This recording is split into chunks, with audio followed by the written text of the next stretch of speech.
Thank you for joining us for this unique opportunity to hear from and learn more about the Charities Directorate of the CRA. My name is Cindy from the marketing team here at CanadaHelps. We're also joined by Sadie, who will be assisting with facilitation in the back end. So don't be surprised if you see anything from her in the chat logs or as a response to some of your questions. I'll be kicking us off today and going through some of the housekeeping. I'd like to start us off with a land acknowledgement. Next slide, please.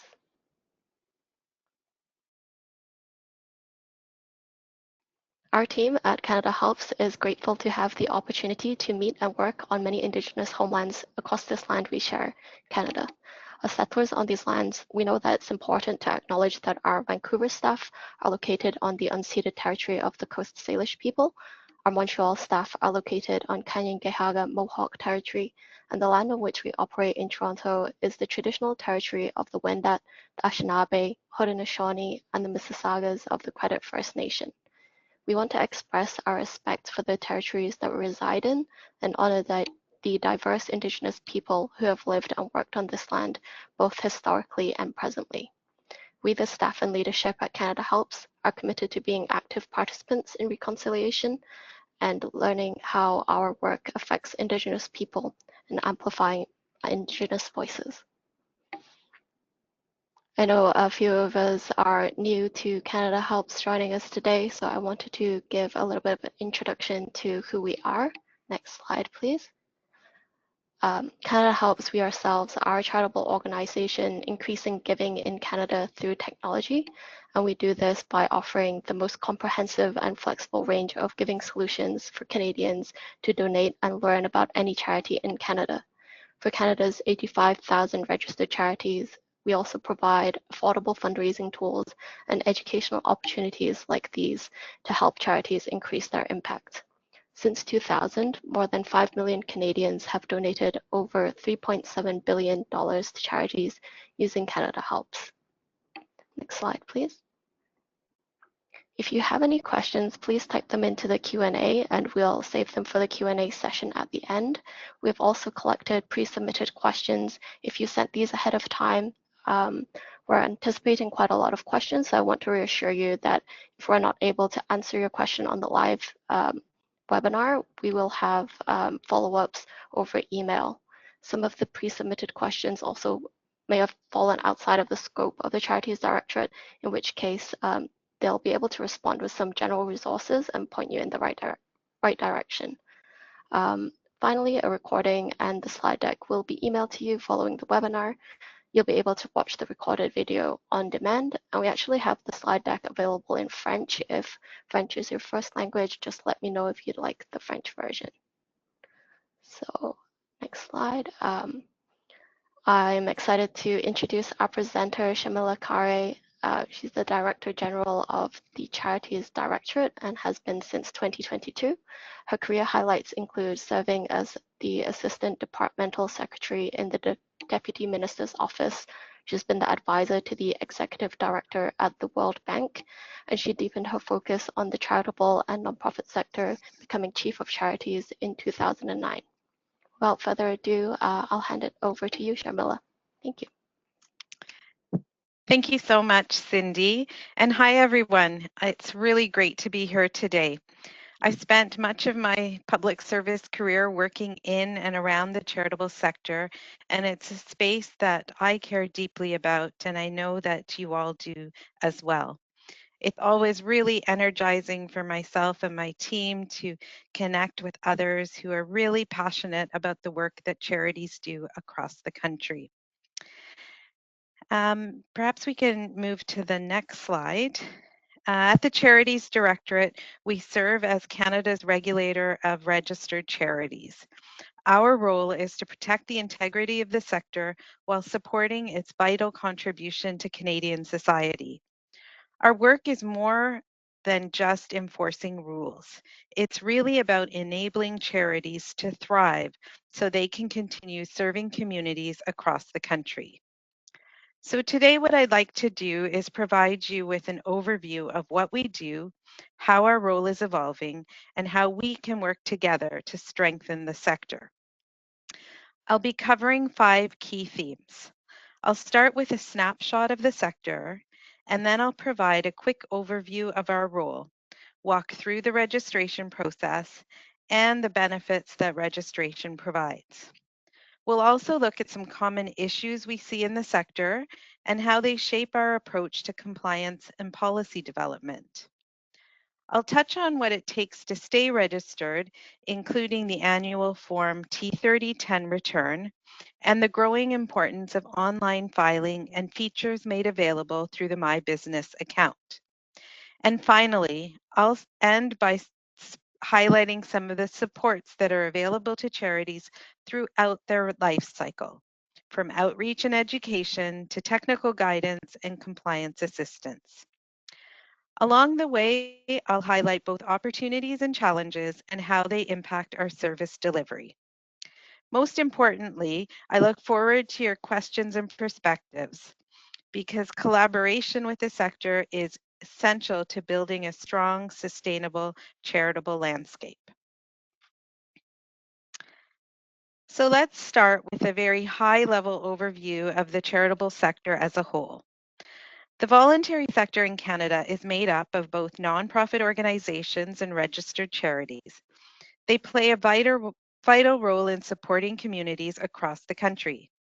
Whether it's tackling poverty, improving access to education, or delivering healthcare services, this sector is at the heart of so many essential efforts. It's also a major employer. About 2.4 million people work in the sector every year.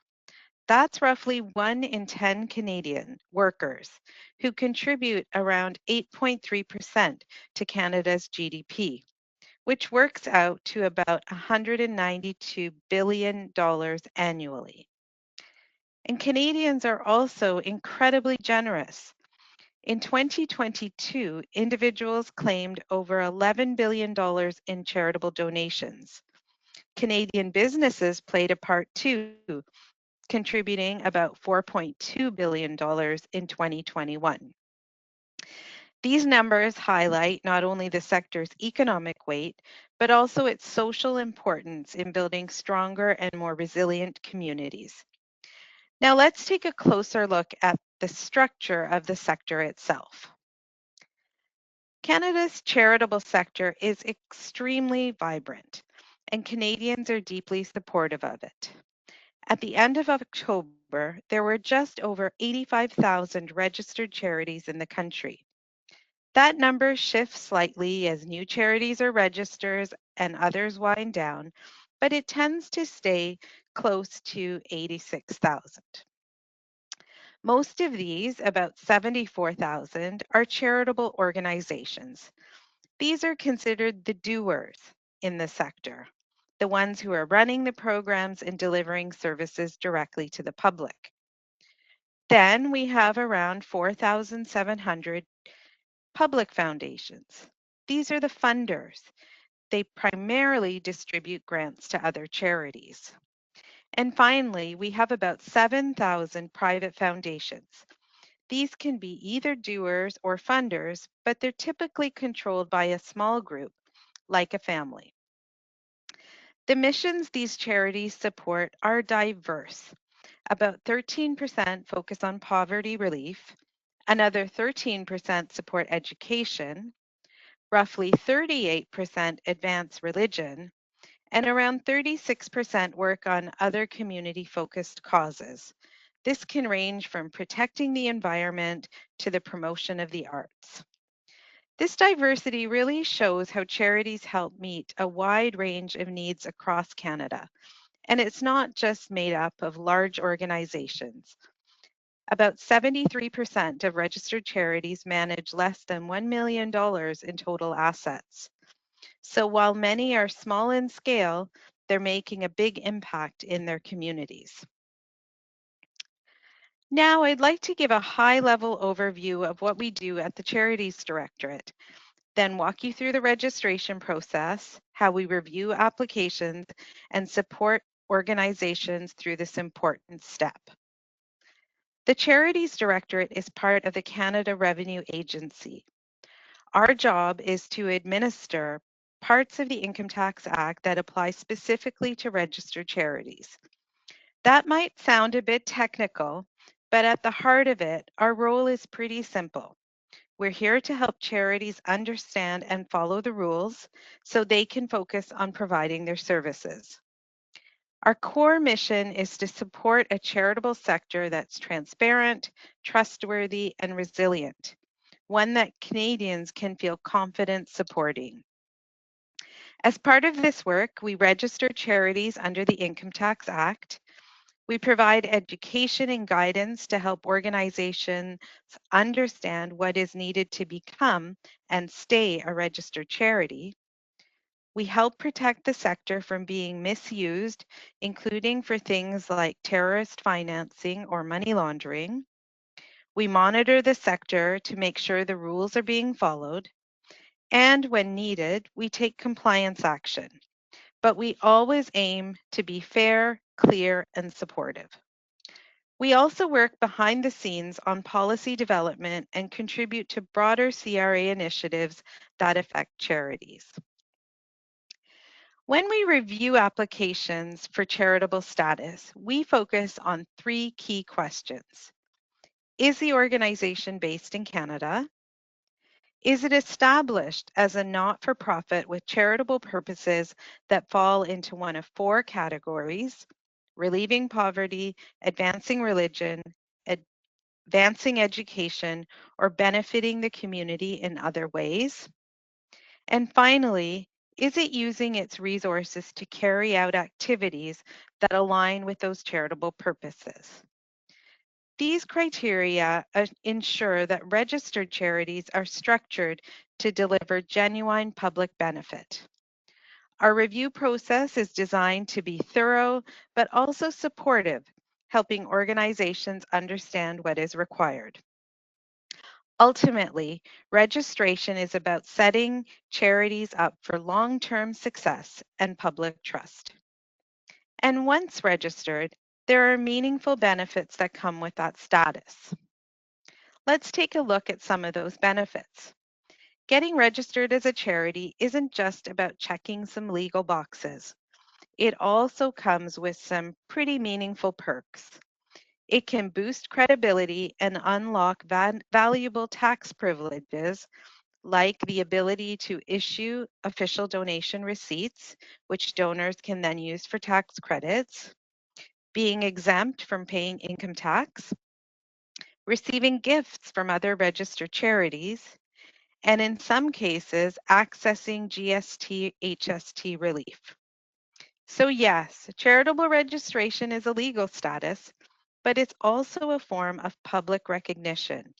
It signals that an organization is committed to delivering real public benefit and operating with transparency and accountability. Operating a charity is a big responsibility, and getting registered is really just the starting point. Staying compliant is what takes long-term commitment, which means continuing to meet requirements of the Income Tax Act. And I want to emphasize here that we're here to support organizations with that task. Our role at the Charities Directorate is to make sure your activities continue to align with your charitable purposes. That means your resources should be used for charitable work and not outside those boundaries. Let's go over some of the things to keep top in mind. Good books and records aren't just a legal requirement. They're how we understand your operations, ensure that resources are used properly, and help build public trust in the sector. The same goes for receipting. It's a key part of the charitable tax credit system, and we offer guidance to help organizations get it right.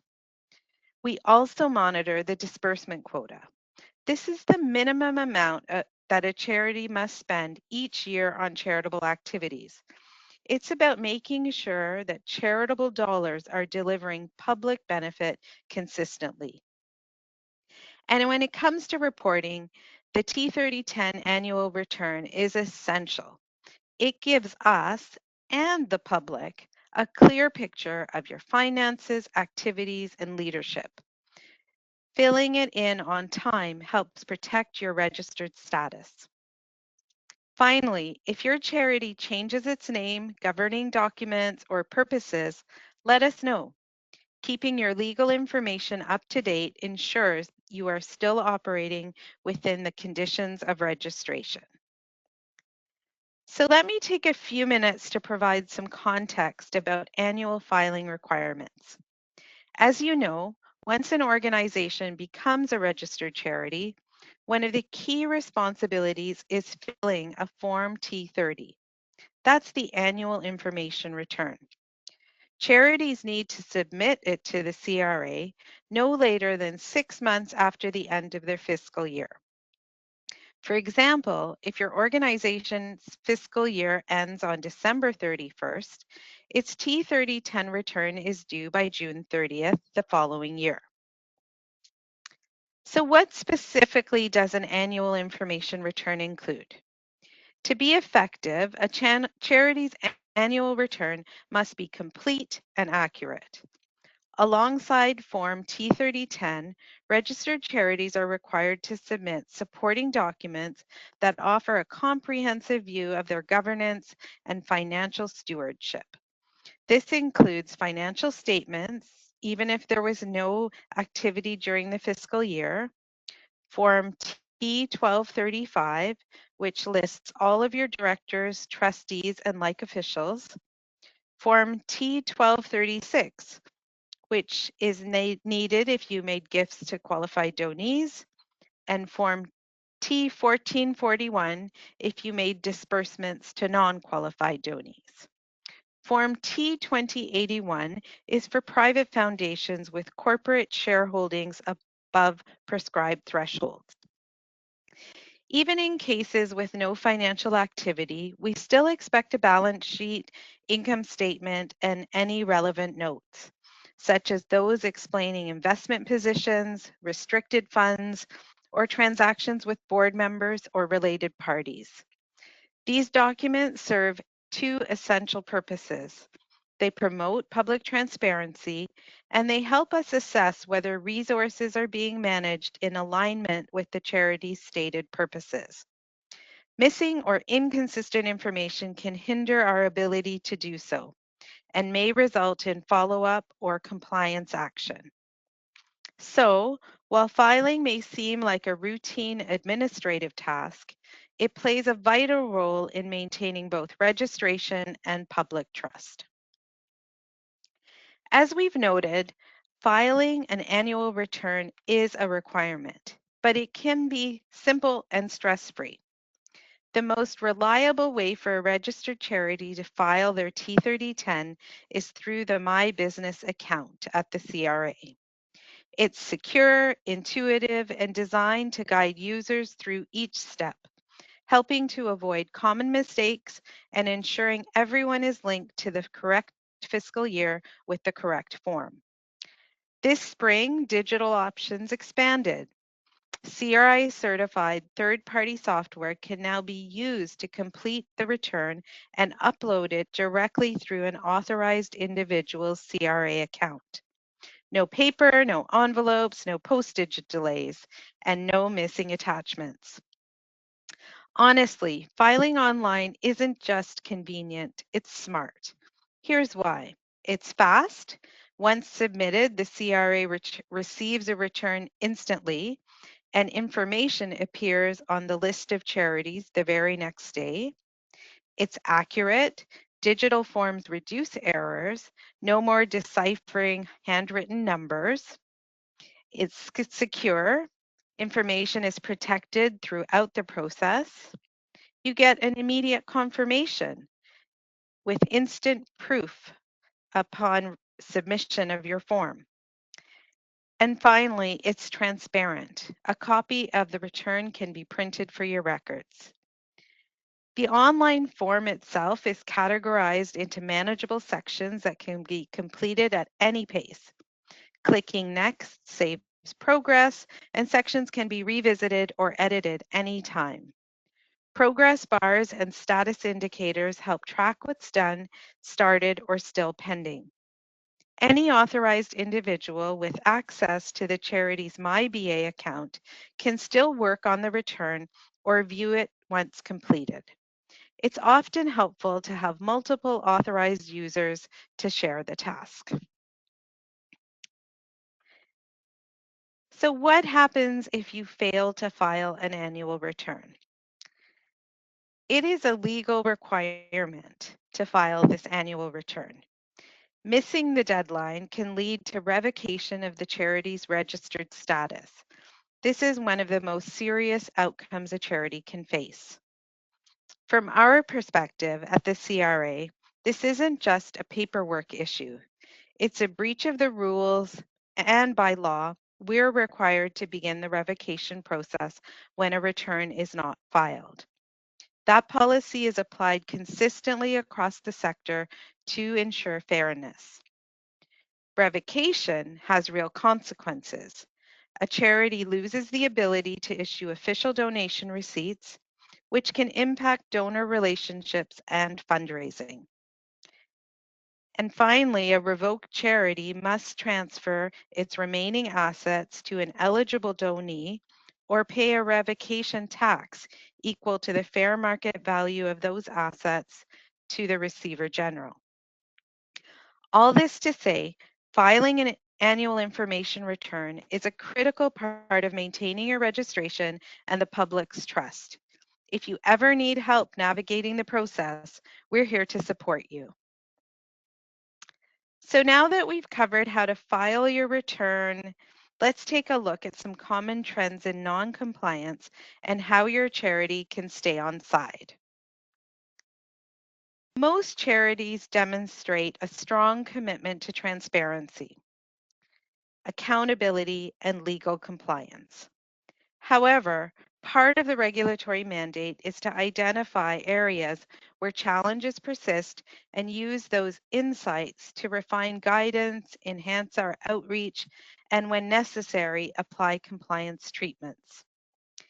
It's worth noting that many common non-compliance issues closely mirror the requirements for maintaining registered charitable status, as we discussed earlier. These aren't minor oversights or optional best practices. They reflect core obligations under the law. So while many of these issues can be corrected,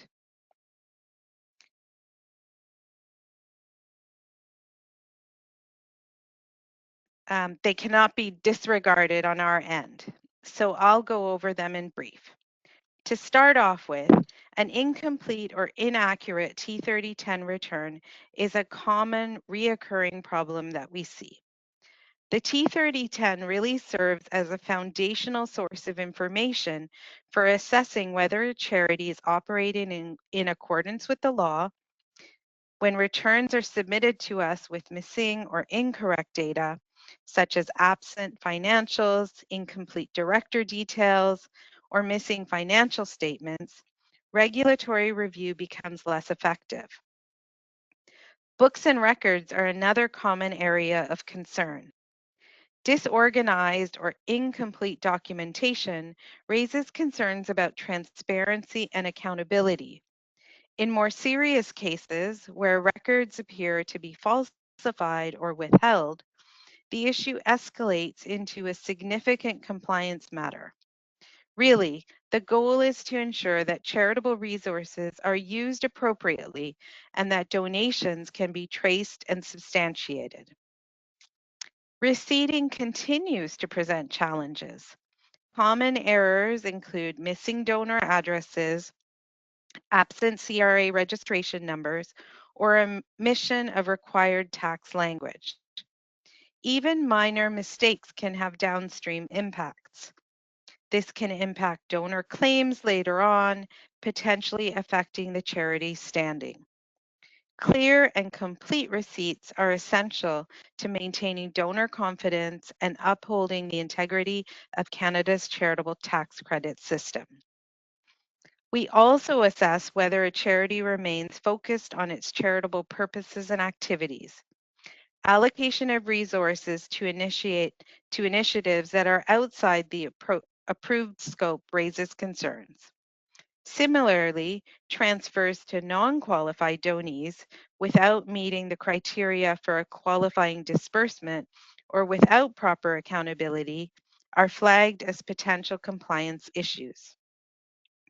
Our approach is always to work proactively, identify emerging risks, offer clear and practical guidance to address gaps, and apply compliance tools in a fair and proportionate manner when issues persist. Of note, we've reviewed over 82,000 returns from the 2022 fiscal year, and several patterns emerged that are worth sharing. Most of the issues that we identified in our review, such as incomplete filings, disorganized records, or receipting errors, are correctable and often stem from misunderstanding rather than misconduct. In such cases, the Directorate works collaboratively with charities to help resolve these issues and get things back on track. However, some situations go beyond routine errors. These are the types of cases that raise serious concerns and can undermine public confidence in the sector. With that in mind, allow me to walk you through a few of the more serious issues we monitor. Again, not to alarm you, but to help you understand what's at stake and how to avoid these pitfalls. First, the misuse of receipting privileges. Instances have been identified where a charity lends or shares its registration number with a partner or an affiliate. This practice is strictly prohibited. Each charity is responsible for the receipts it issues. Issuing receipts on behalf of another entity places the charity's registration status at risk and may result in suspension or revocation. Inflated receipts. This issue often arises with non-cash gifts. A donor may estimate the value, which is far above the non-cash gift's actual fair market value, and the charity issues a receipt based on the estimate. Even if this is unintentional, this practice compromises the integrity of the tax system. If the value cannot be substantiated, a receipt should not be issued. Private benefit. Cases involving the use of charitable resources for personal gain, benefiting directors, donors, or related parties, are among the most concerning. The law clearly prohibits private and undue benefits. Depending on the severity and intent, such cases may result in penalties or revocation. Patterns of private benefit have emerged in various forms, including lavish places of worship located in private residences, missionary trips to luxury destinations with limited charitable activity, or sound-alike charities that mislead donors and divert funds from legitimate causes. These cases highlight the importance of public messaging around informed giving. Donors are encouraged to research organizations before contributing to ensure their support reaches legitimate and impactful causes. And I'd like to note that compliance is a shared responsibility. The Charities Directorate does not have the capacity to audit every organization, nor is that our objective. A healthy and transparent sector depends on our collective effort. When concerns arise, stakeholders are encouraged to speak up. The Directorate is committed to listening and supporting, not punishing. Ultimately, the goal is to be a partner in success. The Charities Directorate aims to help organizations remain compliant, thrive, and continue delivering meaningful impact in communities across Canada.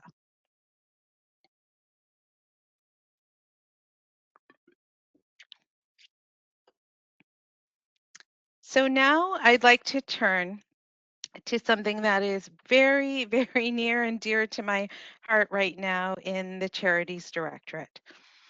As part of our broader efforts to support compliance and reduce risk across the sector, We are working on modernizing how charities interact with us. We are starting with a push towards online filing. Let's start by looking at where things stand today. How charities are currently filing their T3010 annual information returns and what that tells us about the opportunities ahead. Despite digital options, about 74% of registered charities continue to file their T3010 by paper. That's nearly 3 out of 4 submissions arriving by mail, each requiring manual processing. It's time consuming, costly, and this diverts our resources from frontline services. We're spending a lot of money keying these paper returns. Interestingly, foundations make up the majority of paper submissions.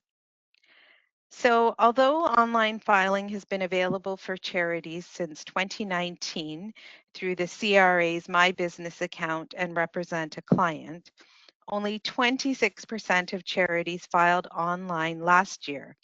And that compares to roughly 93% of individuals who file their personal taxes online. So that gap really isn't just about technology, it's about habit. Online filing rates don't vary much by revenue size of the charity, which also tells us that it's not just about capacity or complexity.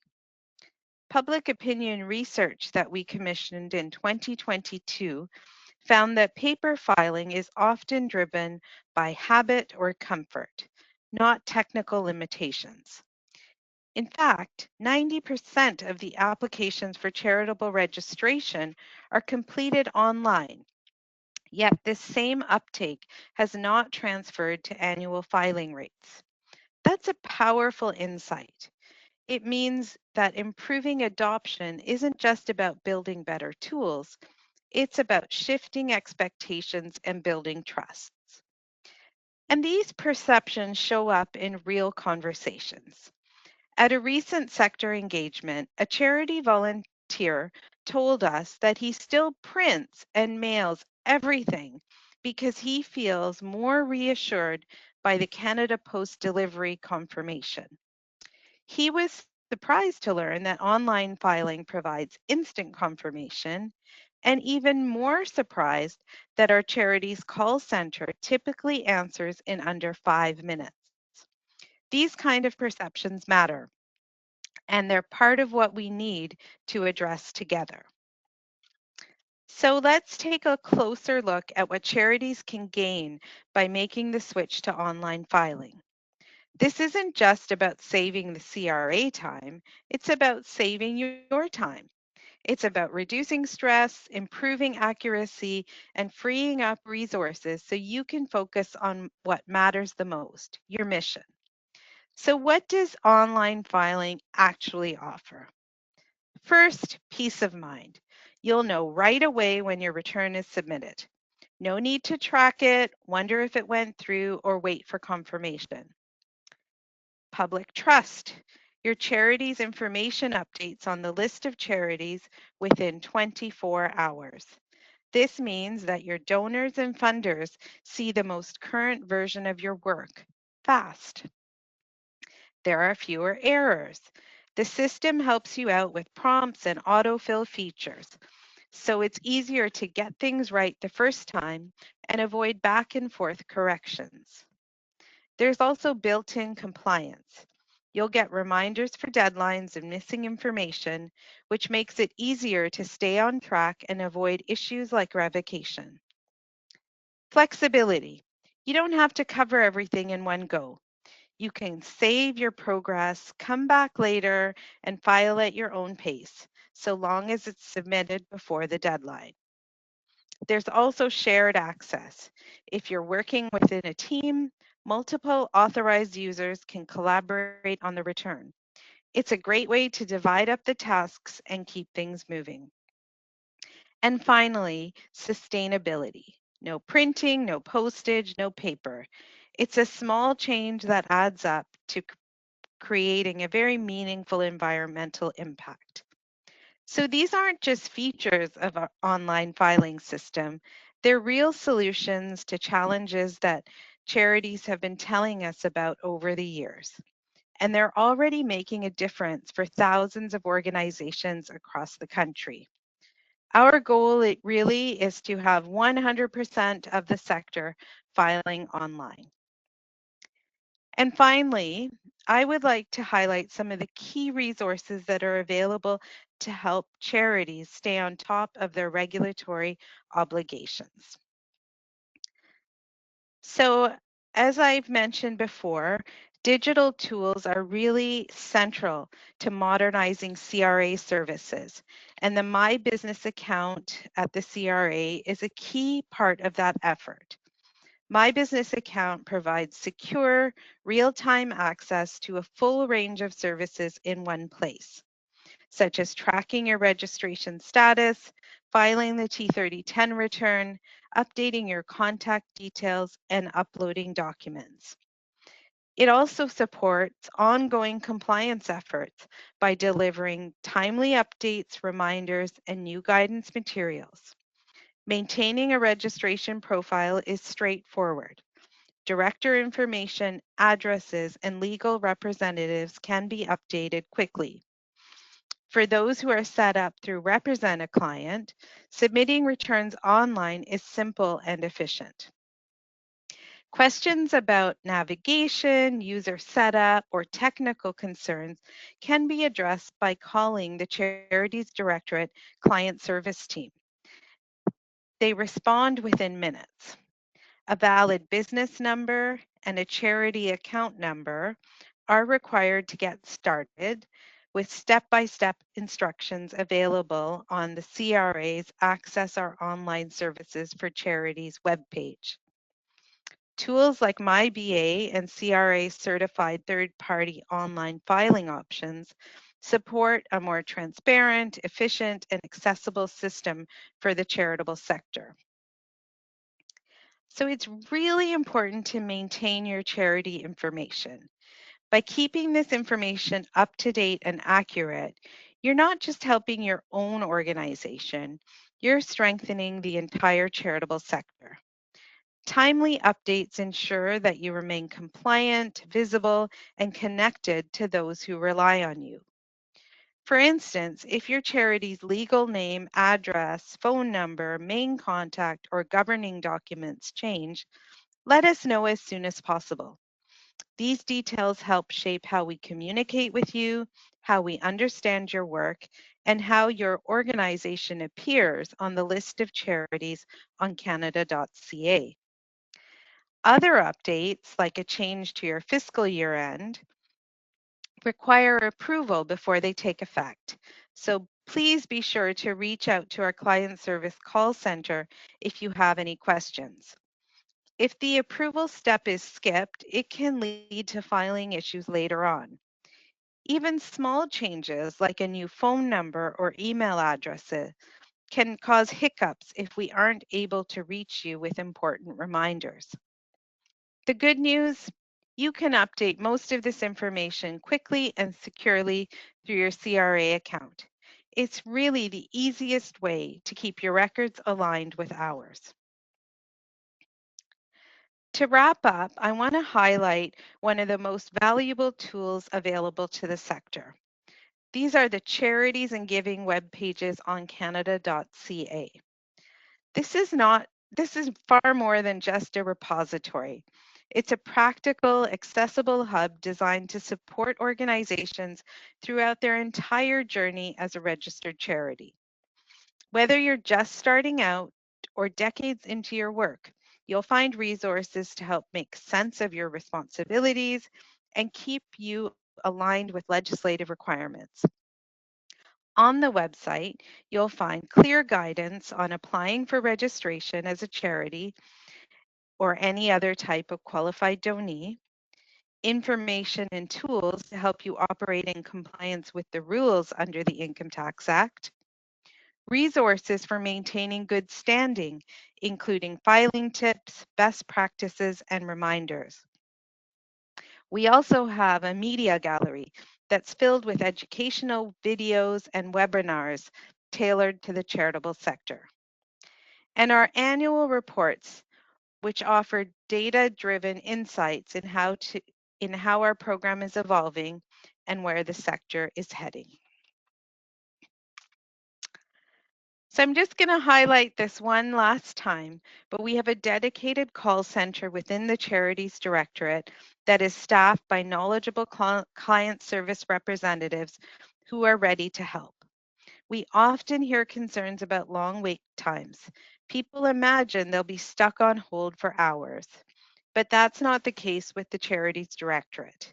If you call our client service section, you'll typically be speaking to someone in under 5 minutes.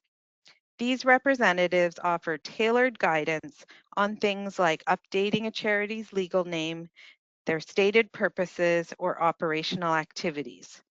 They're often the first point of contact for organizations navigating structural or governance changes. They also help clarify charity-specific operational questions, explaining how the rules apply in practice and offering reassurance when things feel complex or unfamiliar. From our perspective, timely communication makes all the difference. Whether you're submitting documentation, amending your records, or working through a compliance question under the Income Tax Act, our client service team is there to support you. They're not just a helpline. They're a trusted partner in helping charities meet their obligations with clarity and confidence. We encourage you to keep them in mind and to share this resource with others in your networks who might benefit from that direct support. And finally, I encourage you all to subscribe to our electronic mailing list to stay informed. Subscribing is a quick step that ensures you'll receive timely updates whenever we release new or revised web pages and/or guidance materials, alerts about key responsibilities related to maintaining registration, and broader news or sector-specific announcements relevant to your work. The way we see it, it's a way to share insights and expectations consistently without requiring organizations to actively seek out every change. For organizations working within the sector, it's a proactive move that can help avoid compliance gaps and keep operations aligned with current requirements. If you haven't already, feel free to scan the QR code on the screen. It'll take you straight to the subscription page. We encourage you to share it with colleagues and peers across the sector as well. So thank you so much for your time, and I think Cindy will come back. I also am joined by one of my colleagues in our client services area, Nicolas Paulin-Route, who's an expert in online filing. So I think we may be starting off with some questions on that topic. Yeah, thank you so much for the clear presentation. I also want to let everybody know the questions have been coming in thick and fast. So if we don't get a chance to answer it on the live session, just want to reiterate that we will be following up through other channels. Can start with some questions that are about the annual filing. I think you covered this, but maybe we can repeat. A lot of smaller charities are concerned about losing their password, with a lot of turnover because of staff or volunteers leaving. What are the steps for password recovery for a charity account?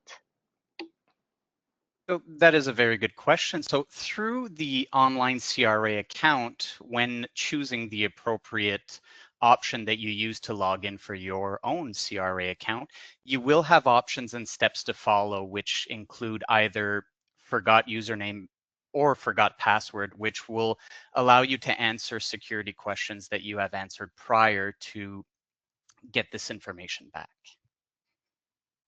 Perfect.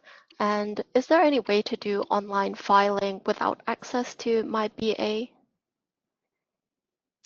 Well, the only way to access the My Business account would be to have login information for the CRA account. So as these portals, are now merged together, The moment you're able to log in to your personal CRA account, you will also have the option to access the charity's My Business account, so long as you're an authorized individual on file with the CRA here. Okay. I think, And Nicola, Yes. I think it would be helpful to explain that it can be quite easy to log into your CRA account today using the partner feature, using your bank account. Absolutely, yes. And that is a very good example. As myself, as a taxpayer, with the concerns that were mentioned about so many passwords and losing the passwords, I myself use my sign-in partner to access my own CRA information, which can be a very attractive way to access our online services there, if that is a primary concern there. awesome. Is there a way to switch signers or submitters of that annual filing? So I believe we do have this question that was submitted here. Let's see. My apologies. Yes, so the information return has to be certified by someone with the authority to sign on behalf of the charity. So this is something that can be easily managed by authorizing or adding designated individuals through the MyBA portal. By signing or completing this section online, the person is confirming, to the best of their knowledge, that this return is correct, complete, and current.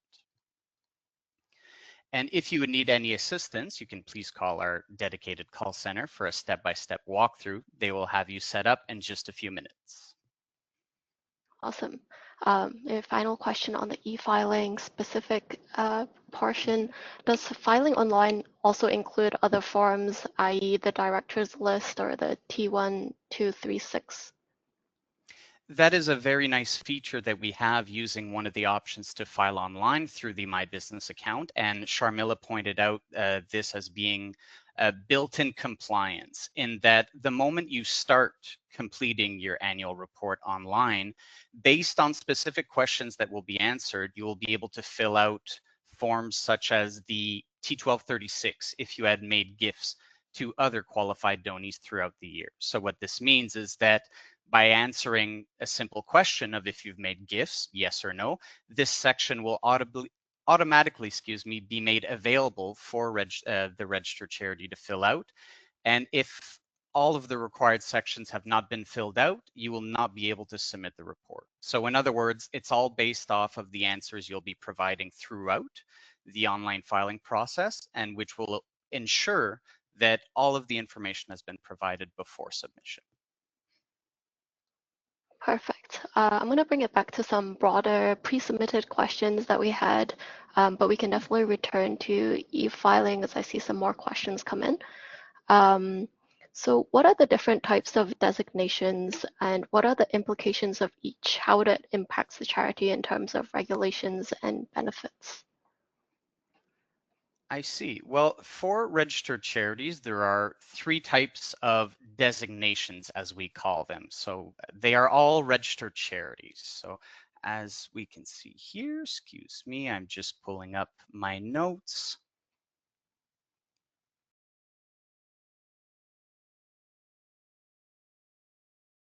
My apologies for the wait.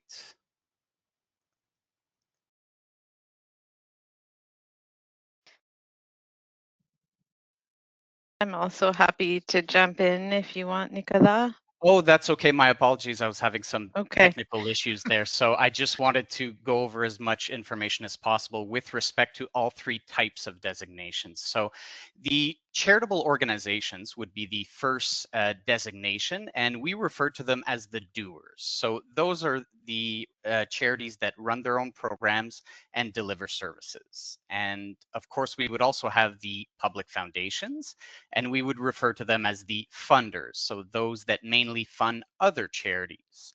And lastly, but not leastly, we also have the private foundations. Now, these charities can be doers or funders, but are controlled by a related board, like a family.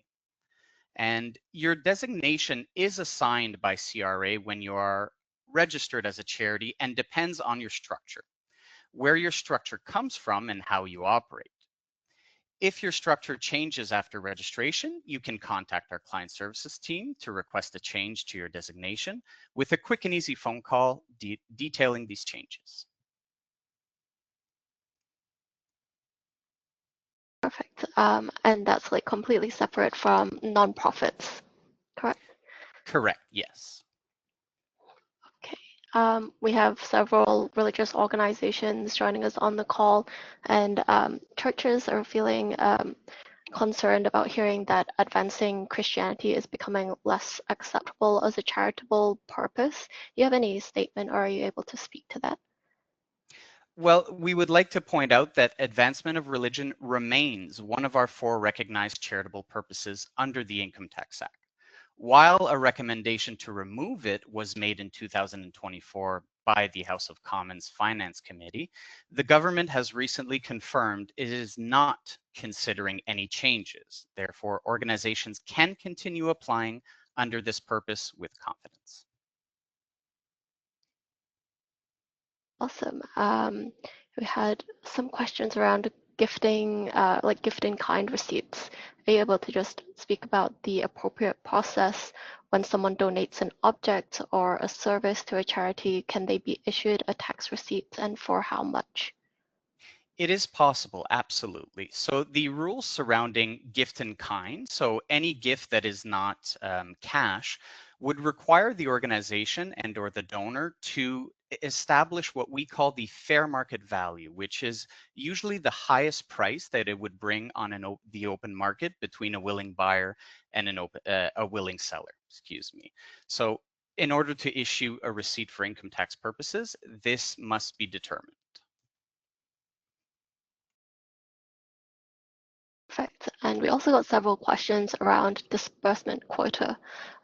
How is the disbursement quota calculated, and what happens if a charity does not reach it? I see. Let's see here. So I did have some prepared notes on this. So in short, the disbursement quota is based on property not used in the organization's charitable activities. Now, there is a very specific calculation that can be made to establish this, this number, which will allow the organization to ensure that they are spending enough on either their charitable activities or qualifying disbursements, as we call them, either through gifts to qualified donees or grants to non-qualified donees. So this is a way to ensure that, again, once more, charities are spending enough on their activities or qualifying disbursements, yes.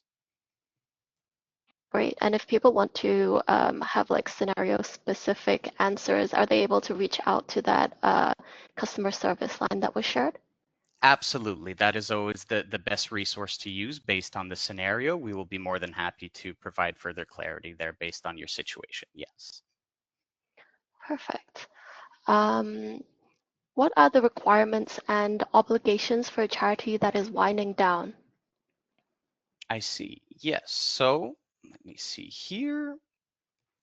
The winding down period starts with what we call a voluntary revocation request, which you can submit through our request voluntary revocation online service in the My Business account. Common reasons could include either mergers, completing your mission, or a lack of resources.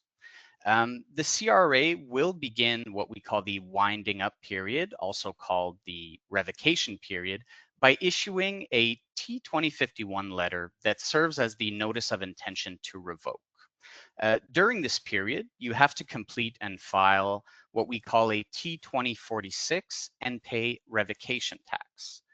The revocation tax would be the tax that is equal to 100% of the value of all remaining assets. And after you have paid all your debts, of course. We will also be required to complete all outstanding T3010 returns. I know it sounds like a lot, but our website does have a breakdown that makes it easier to follow. And of course, our trusted client service agents can assist you throughout this process. It is important to note that you can reduce the amount of revocation tax you owe by using your remaining assets on your charitable activities. You can also transfer your assets to an eligible donee, which is another registered charity in good standing. During this winding up period, this keeps your assets in the charitable sector, which is a better way of going about things. Great. We had a couple of follow-up questions in regards to in-kind donations. Can you clarify if someone is donating services, for example, web design or some type of labor, are they able to receive a gift in kind tax receipt for their donated services? Not for the gift of service itself. So that is a very good distinction between a gift in kind and a gift of service. Now, with that being said, it is possible. And the way I like to explain it is that it needs to be two separate transactions. And what we mean by that is that charities are within their rights to pay for services. And therefore, once they have paid and are invoiced for that service, if the business itself, out of the goodness of their own heart, would like to donate a portion or all of that money back to the organization, then it becomes a gift like any other, which allows the registered charity to issue a receipt for that gift. Awesome. Great that we got that clarification. Returning to a question on e-filing, there are some people that are concerned with their staff members signing in using sign-in partner to a CRA and having access to their personal account. How do you provide that reassurance for staff members using the sign-in? Absolutely. Well, for security reasons, it's important to point out that we need to ensure that whoever's accessing a CRA account is authorized to do so. So that is relevant for the registered charity account. Therefore, by having the individual's information in our system, their name and their social insurance number, we would then be able to validate their identity to grant them their access to the online account on behalf of the charity. So although you are indeed signing in through your own CRA account, which again validates your own identity, what allows you to access the My Business account is the same concept in that through your login information, we know that you are the one logging in. And therefore, as long as your name is in our system, you will have that access on behalf of the charity. And the moment your name is removed, you will no longer have that access. Perfect. We have a couple more minutes left, so I just wanted to open the floor for any remarks that you wanted to share from the CRA in these last couple minutes. I would not have anything to add, Sharmila. Yeah, well, thank you so much to Cindy and the team at CanadaHelps. It's a real privilege to be able to partner together and engage with the sector on such important topics.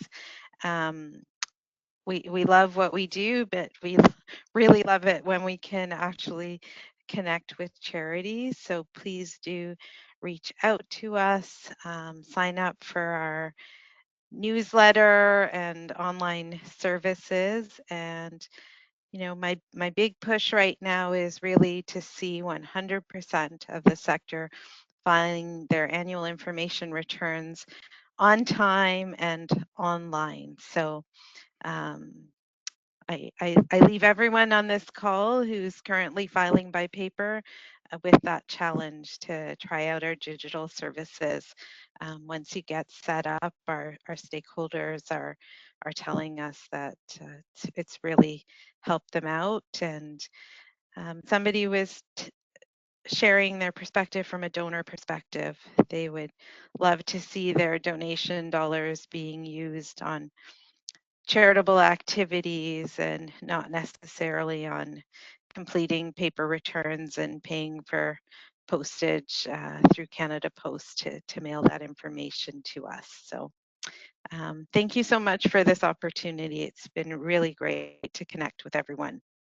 And Thank I you. think we're going to get a copy of the unanswered questions as well. So we look forward to reviewing those. Thank you so much, Sharmila, and thank you to everybody that joined our webinar. Amazing engagement, a lot of great questions. We will be in touch shortly with a copy of the slide deck and the recording for today, and also sending over any unanswered questions to the CRA team. When the webinar ends, please take the time to provide us with feedback and let us know if you have any ideas for future topics that you'd like to hear on. Thank you again to our speakers and everybody that joined today. I hope to see you on the next webinar.